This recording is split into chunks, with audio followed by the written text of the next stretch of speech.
Hello everyone, আমি সুজয়া। আমার একটি নতুন ব্লগে আপনাদের অনেক স্বাগত। আজ আমরা শিটং থেকে বেরিয়ে যাব তিনচুলে। এখন সকালবেলা, আমাদের জন্য চা হাজির।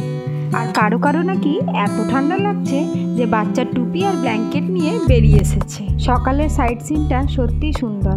কোথাও কোথাও একটু একটু রোদ পড়েছে, আর কোথাও আবার মেঘে ঢাকা। চলুন তাহলে ব্রেকফাস্ট করে বেরিয়ে পড়া যাক। আজকের আমাদের প্রথম দেখার জায়গা মোনাস্ট্রি। আপনারা হয়তো অনেকেই ভাবছেন, কি ব্যাপার, এবারে তো প্রণবের দেখা মিলছে না। হ্যাঁ, ঠিকই ধরেছেন, এবারে আমাদের মেয়েদের টিম, মানে আমরা বন্ধু আর বোনেরা মিলে এসেছি। মোনাস্ট্রি থেকে বেরিয়ে এখন আরও একটি জায়গা যাব, মংপুর রবীন্দ্র ভবন। আমরা যেহেতু এবার একা এসেছি, তাই আমরা ট্রাভেল এজেন্সি থ্রুতেই এসেছি। আর ট্রাভেল এজেন্সির ফোন নাম্বার ডেসক্রিপশন বক্সে পেয়ে যাবেন।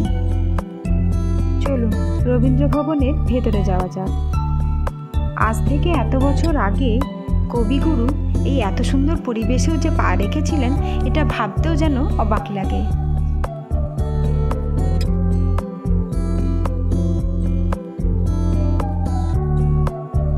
এখানে পার হেড 25 টাকা করে টিকিট কেটে আমরা ভেতরে ঢুকে পড়লাম। ভেতরটি এখন অবশ্য মিউজিয়ামে পরিণত হয়েছে। 1938-39 সালে কবিগুরু এখানে ছিলেন, আর তখনই তিনি মৈত্রী দেবী উপন্যাসটি লেখেন।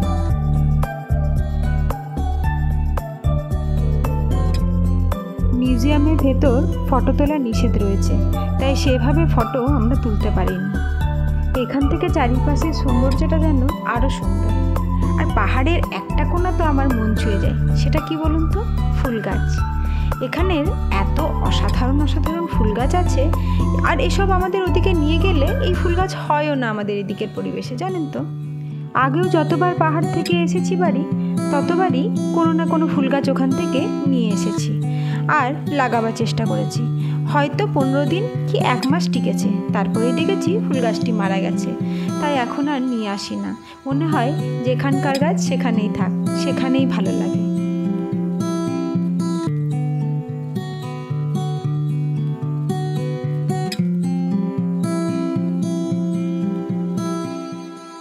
চলুন রবীন্দ্র ভবন থেকে বেরিয়ে আজকের আমাদের পরের দেখার জায়গা যোগীঘাট। মংপুর এই যোগীঘাট ব্রিজ সত্যি পর্যটকদের আকর্ষণ করে। আমার তো এসে বেশ ভালো লেগেছে। চারিপাশের পাহাড়গুলো এখান থেকে এত সুন্দর লাগছে যে চোখ ফেরানো যাচ্ছে না।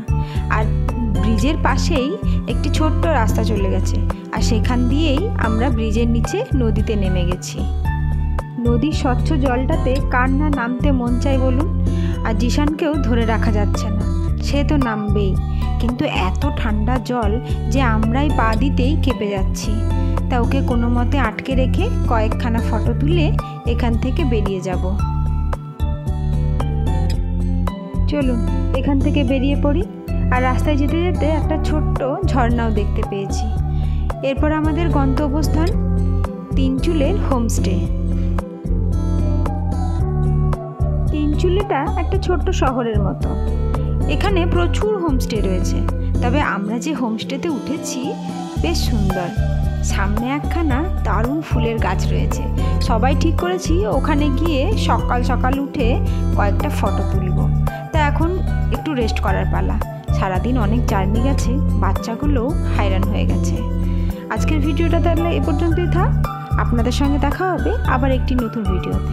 আর আমার ভিডিও যদি ভালো লেগে থাকে তাহলে লাইক আর শেয়ার করতে ভুলবেন না কিন্তু। আর যদি এখনও সাবস্ক্রাইব না করে থাকেন তাহলে অবশ্যই সাবস্ক্রাইব করে দিন। আর ভ্লগগুলি আপনাদের কেমন লাগছে তা কমেন্টে না জানালে বুঝবো কী করে বলুন তো। তাই অবশ্যই কমেন্টে জানান। টাটা।